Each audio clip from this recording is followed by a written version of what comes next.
สวัสดีท่านผู้ชมที่เคารพทุกท่านมาพบกับพรสวรรค์ในรายการแวดวงบันเทิงเป็นประจำในทุกๆวันเวลาดีๆแบบนี้และมาพบกันในมื้อนี้พิธีกรก็ได้มานั่งอยู่ที่อเมซอนของโครงการยศิลป์แห่งชาติซึ่งเป็นบ่อนที่ว่าชุมชนหลายๆคนที่เคยเจ้าก็มาดื่มกาแฟตอนเช้าบรรยากาศสดชื่นแจ่มใสและสำหรับนี้พรสวรรค์ก็จะได้เชิญเอาทานอำนวยการกองการยศิลป์แห่งชาติของพวกเราเข้ามาสัมภาษณ์มาร่วมงานใน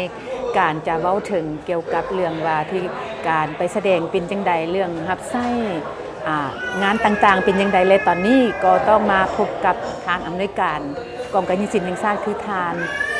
นางวรวิไลรัตชาฟ้าสว่างสบายดีเจ้าสวัสดีเจ้ากะทั้งรายการต้องรู้สึกเป็นเกียรติอย่างยิ่งที่ได้เชิญเอาทานเข้าร่วมรายการอีกครั้งหลายๆดนนานพอสมควรในที่บ่ได้เชิญเอาทานเข้ามาร่วมรายการและตอนนี้ก็เนื่องในโอกาสที่วันสร้างตั้งพรรคครบรอบ70 ปีมาถึงแล้วก็ทั้งกองการยศิลป์ของพวกเราดันมีแผนการแนวใดที่จะไปได้รับใช้งานดังกล่าวเจ้าก่อนอื่นก็ต้องขอสวัสดีเนาะประธานสวัสดีฐานผู้ชมที่เกียรติทุกท่านเนาะข้าพเจ้าก็รู้สึกเป็นเกียรติอย่างยิ่งที่ว่ามื้อนี้กับทางโทรภาพแห่งชาติเราของพวกเขาเนาะได้ลงมาเยี่ยมมายามเป็นต้นแม่นอยู่โฮงการยศิลป์แห่งชาติของพวกเขาแล้วก็ได้มาให้สัมภาษณ์ก็คือว่าปัจจุบันเนาะกองการยศิลป์แห่งชาติของพวกเขาก็เป็นกำลังก้าเกี่ยมคุณเขี่ยวเรื่องการก้าเกี่ยมการแสดงร่วมกับกองแสดงต่างๆเพื่อรับใช้วันสร้างตั้งพรรคประชาชนปฏิบัติลาวครบรอบ70 ปีที่จะเวียนมาบรรจบครบรอบอีกบ่พอเท่าใดมื้อเนาะเจ้า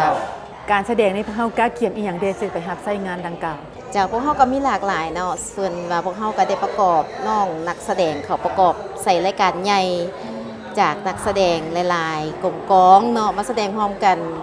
ประมาณ300 กว่าชีวิตเนาะซึ่งว่าพวกเขาก็ได้แสดงผ่านหลายขั้นตอนแล้วจะแสดงผ่านอีกเพื่อเป็นการก้าเกี่ยมเขาแสดงมือแท้เนาะว่าจะเป็นมือระยะมีตติ้งหรือว่าระยะการแสดงเนาะพวกเขาก็เป็นก้าเกี่ยมเจ้าและการแสดงจะมีอันหลายๆรายการบ่ที่จะเข้ารับใช้ในงานดังกล่าวเจ้าสำหรับรายการของพวกเขาก็แม่นมีรายการที่ว่าเป็นรายการเอกลักษณ์หรือว่ารายการที่พวกเขาอยาก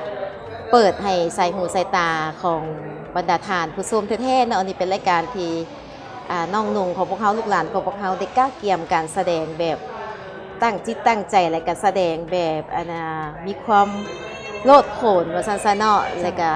ตื่นตาตื่นใจที่บ่เคยมาก่อนเนาะที่ว่าบ่เคยมีว่าซั่นๆคิดว่าลาวเฮาก็มีความสามารถเฮ็ดได้แบบนี้เพราะฉะนั้นก็อยากเอกอ้างเนาะนอกจากมื้อ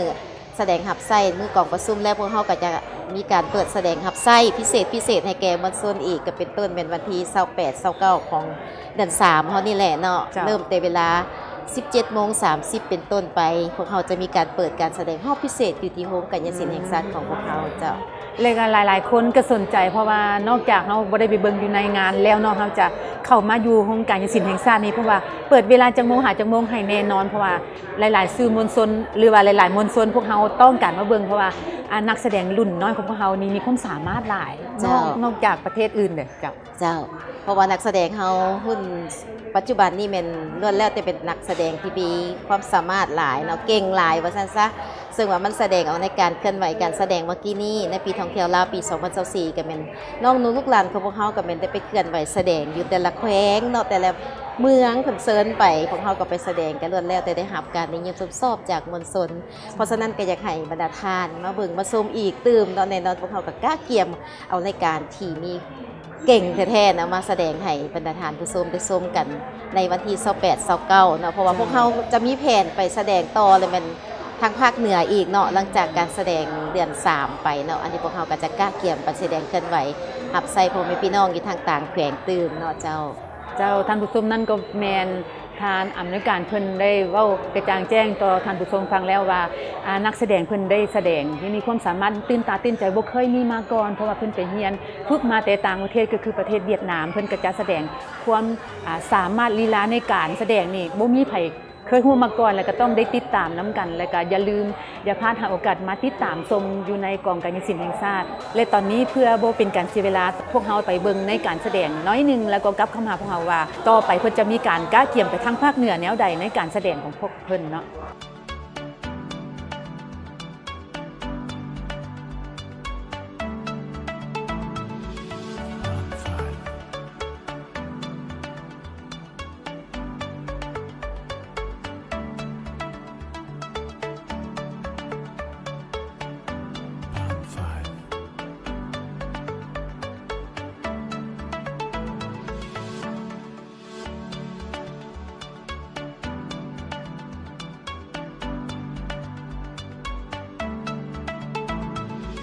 ท่านผู้ชมก็เห็นไปแล้วการแสดงของกองกายศิลป์แห่งชาตินั้นมีความสามารถของนักแสดงบ่ว่าจะเป็นทั้งภายในและต่างประเทศเขาเจ้าก็นิยมชมชอบแหละท่านผู้ชมก็ต้องช่วยซื้อช่วยเชียร์เป็นกำลังใจให้นักแสดงของพวกเราได้ยืนยงอยู่ไปแสดงใน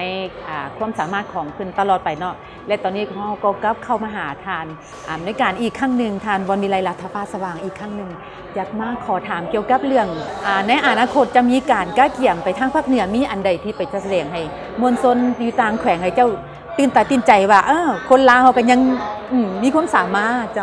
จ้ากันแน่นอนเนาะพวกเฮาก็กล้าเกี่ยมเนาะด้วยมดแห่งจิตแห่งใจในการน้องนุ่งนักแสดงทุกๆคนกันแล้วแต่อยากออกไปเคลื่อนไหวแสดงหับไส้มวลชนแสดงหับไส้พ่อแม่พี่น้องเพราะว่าหลายๆแขวงเพิ่นก็ยังบ่ทันได้เห็นบ่เฮาพวกเฮาก็บ่ทันไปฮอดไปถึงเนาะก็ต้องขอโทษขออภัยแต่กะใจนี่มันอยากไปถึงทุกๆแขวงแต่ว่าพวกเฮาก็จะมีการเคลื่อนไหวอยู่ภาคเหนือแต่จะเป็นแขวงใดนั้นก็ยังบ่ทันได้สามารถระบุได้เทื่อแต่แน่นอนพวกเฮาก็สิพยายามเนาะไปเคลื่อนไหวเพราะว่าอันนี้มันก็เป็นแผนการเคลื่อนไหวเพื่อเป็นการเฉลิมฉลองสามัญประวัติศาสตร์ของพวกเฮาที่ทางทั่วภาคทั่วปวงส่วนลาวของพวกเฮาก็กะเกี่ยมหมดทุกๆแขนงการเนาะที่ว่าพวกเฮาจะไปรับใช้งานดังกล่าวนี้เจ้าเว้าเรื่องการแสดงแล้วก็ท่านก็ผู้นึงที่เคยเป็นนักห้องมาก่อน ในเมื่อก่อนปี 2000 นั้นตามพิธีกรก็ได้จื่อได้ว่าห้องเพลงค่ะเพลงอย่างนุ่งเครื่องงามๆ เป็นหนังป่าประมาณนี้พิธีกรตื่นตาตื่นใจแบบก็ติดใจแบบว่าเป็นนักห้องและตอนนี้แหละก็อยากรู้ว่ามีลิขสิทธิ์ของท่านเองเจ้าอันนี้ก็ถือว่าเป็นอันหนึ่งที่ว่าอาชีพหนึ่งที่ข้าพเจ้าเป็นอาชีพที่มักแท้ๆตัวนี้นะ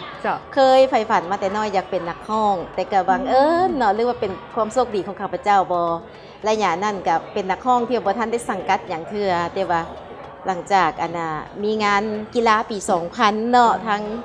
ผู้รักผู้ใหญ่เพิ่นก็เลยว่าโอ้เห็นแววน้อยหนึ่งบอกกันเลยว่าอยากเอาขึ้นไปห้องเพลงอยู่ในงานดังกล่าวก็เลยมีโอกาสได้ขึ้นไปห้องเนาะก็ห้องเป็นเพลงวัยเพลงอมตะของพวกเขาแหละยามแรงบรรเทาก็เลยเป็นเพลงนั้นที่เป็นเพลงแจ้งเกิดของข้าพเจ้าเลยว่าสันสนอหลังจากนั้นมาก็เป็นในห้องเพลงหับไส้งานต่างๆอันนี้ก็เป็นเวียกหนึ่งที่ข้าพเจ้าภูมิใจและก็เป็นความเอกอ้างเรื่องเป็นความภูมิใจของข้าพเจ้าที่ได้มีโอกาสได้หับไส้ศาสตร์ในอาชีพนี้ว่าสันสนอเจ้าและแฟนๆอยากเบิ่งอยากติดตามชมเพลงของทานนี้เป็นจังได๋ ติดตามอยู่ใส่ได้เนาะเจ้าปัจจุบันนี้ก็ถือว่าอยู่ YouTube ก็ยังคันว่าเสิร์ชไปเข้าใส่ชื่อว่าวอนวิไลก็ยังพอได้เห็นอยู่เนาะ ก็ขอบใจที่ว่าทั้งหลายๆนักศิลปินหรือว่าหลายๆทานที่ว่ายังเห็นความสำคัญหรือว่าเห็นเสียงร้องของข้าพเจ้ายังฟังได้อยู่ซั่นเพิ่นก็เอาลง YouTube ไว้เนาะข้าพเจ้าก็เลยว่าอยากฟังตัวเองก็ได้ไปซอกอยู่ YouTube เนาะเสิร์ชเข้าไปซื้อวอนวิไลแน่นอนเห็นแน่นอนเนาะแต่ส่วนหลายจะเป็นเพลงอมตะเนาะเพลงอมตะที่เอามาห้องคืนและเพลงที่อันนึงที่เป็นเอกลักษณ์ที่ว่าเป็นอันข้าพเจ้ามาห้องเป็นคนที่2เนาะคนที่1แม่นทานอาจารย์สุดใจผู้เฮืองหงเป็นเพลงการแต่งของอาจารย์บุญธนองสมไสผลเนาะเพลงเวียงจันทร์เวียงใจเนาะเวียงจันทร์เวียงใจอันนี้ข้าพเจ้าก็ห้องไว้กันเจ้าเพลงนี้ข้าพเจ้าก็มักห้องคือกันเพราะว่าเป็นคนทิศหลวงพระบางแต่ว่ามาอยู่เวียงจันทร์แล้วก็เลยคือเห็นว่าได้มาอยู่ทินใหม่เลยก็เลยว่าได้มักห้องเ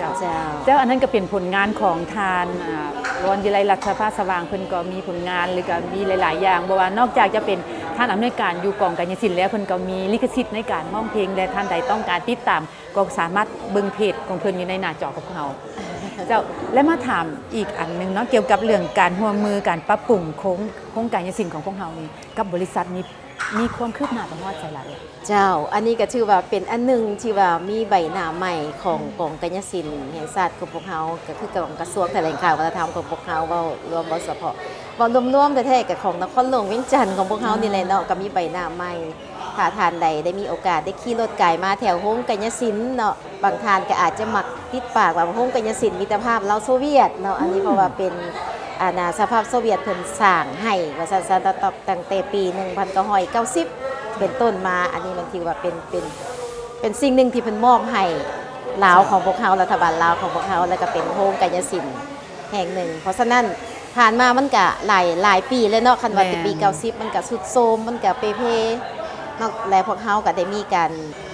ได้การซีน้ำของกระทรวงแถลงข่าววัฒนธรรมและท่องเที่ยวเพิ่นก็ให้เอาบริษัทเนาะผู้ร่วมมือเนี่ยเขามาร่วมมือปรับปรุง เริ่มแต่ปี 2019 เป็นต้นมาเนาะกับพวกเขาก็ได้ปรับปรุงหลายอันหลายแนวอะไรคือพวกเขามานั่งอยู่นี่ก็เป็น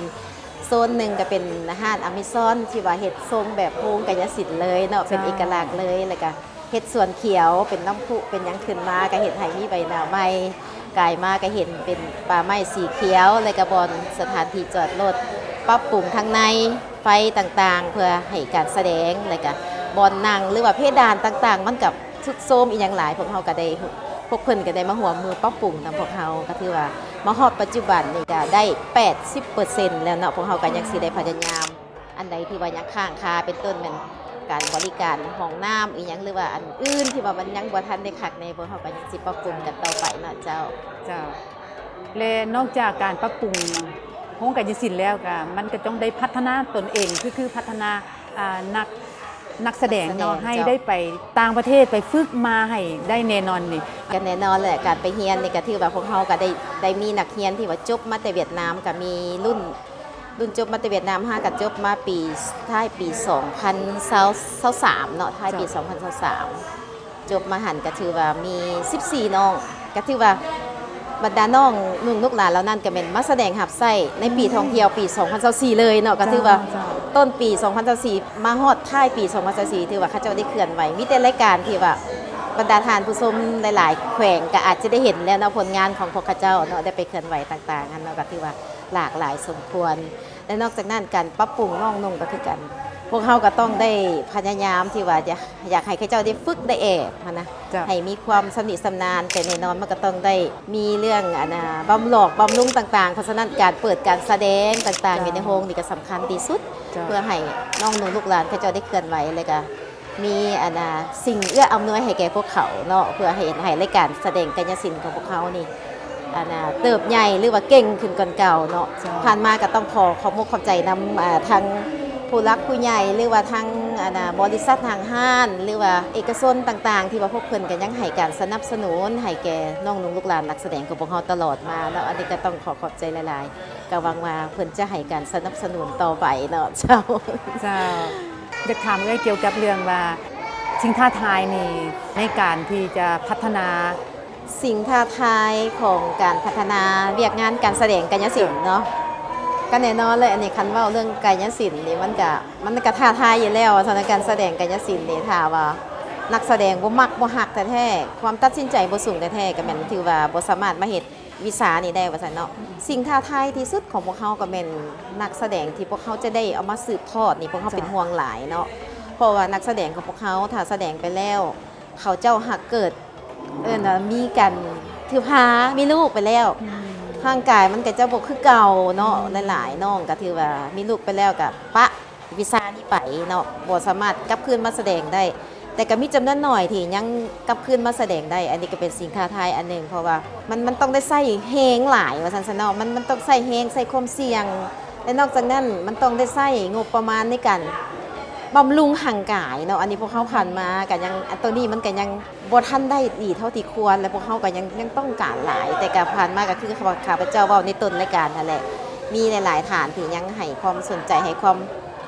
ตั้งใจอยากมาช่วยสู้อะไรเพิ่นก็มีกันมาช่วยสู้ซัพพอร์ตให้แก่นักแสดงของพวกเขาผ่านมาอันนี้เป็นสิ่งท้าทายที่สุดเขาเป็นห่วงย่านว่าหมดรุ่นนักแสดงเข้าไปแล้วเลยและแม่นไผจะมาสืบทอดตัวนี้ก็เป็นสิ่งท้าทายเพราะฉะนั้นก็เป็นอันหนึ่งที่เป็นท้าทายให้แก่ข้าพเจ้าก็ต้องได้บรรลุให้ได้เฮ็ดจังได๋สิให้น้องนุ่งเขาเจ้ามีการเคลื่อนไหวเพื่อให้เขาเจ้าได้มีการเคลื่อนไหวเพื่อเขาเจ้าได้ฝึกห่างกายเขาเจ้าไปในตัวเลยอันนี้มันเป็นสิ่งท้าทายอันหนึ่งเนาะเจ้าและเนื่องในโอกาสที่ว่าวันสำคัญคือวันสร้างตั้งพรรคประชาชนปฏิบัติครบรอบ70 ปีนี้เนาะทานมีหยังจะอวยพรถึงวันดังกล่าวขอเชิญเลยค่ะเจ้าแต่เนื่องในโอกาสเนาะวันสร้างตั้งพรรคประชาชนปฏิบัติลาวครบรอบ70 ปีที่เจ้าวนหิเวียนมาเนาะมาจบครบรอบอีพอได้ทำมือข้างหน้านี้เนาะข้าพเจ้าก็ขออนุญาตต่างหน้าให้แกทางกองกายศิลป์แห่งชาติเมื่อสุขคนพร้อมด้วยน้องนุ่งลูกหลานนักแสดงเนาะอวยพรมายังทานผู้นำภาครัฐบรรดาทานผู้ชมเนาะทุกท่านจงมีสุขภาพแข็งแรงเนาะประสบผลสำเร็จในหน้าที่เวียกงานมีความสุขในชีวิตส่วนตัวและครอบครัวของหมดทุกท่านเนาะเจ้า และสำหรับมื้อนี้ทางรายการพวกเราก็ถือโอกาสนี้ขอขอบใจนำทานที่สละเวลาอันมีคุณค่ามาร่วมรายการมาเล่าถึงการเคลื่อนไหวต่างๆของนักแสดงและก็การปรับปรุงของวงการศิลป์แห่งชาติให้ดีขึ้นไปเรื่อยๆก็ขอขอบใจนำทานที่สละเวลาอันมีคุณค่าและก็ขออวยพรให้ทานจงมีสุขภาพแข็งแรงมีอายุมั่นขวัญยืนก็ขอให้เป็นพระพรหมใจให้พวกน้องตลอดไปขอขอบใจทานหลายๆ เจ้าขอบใจ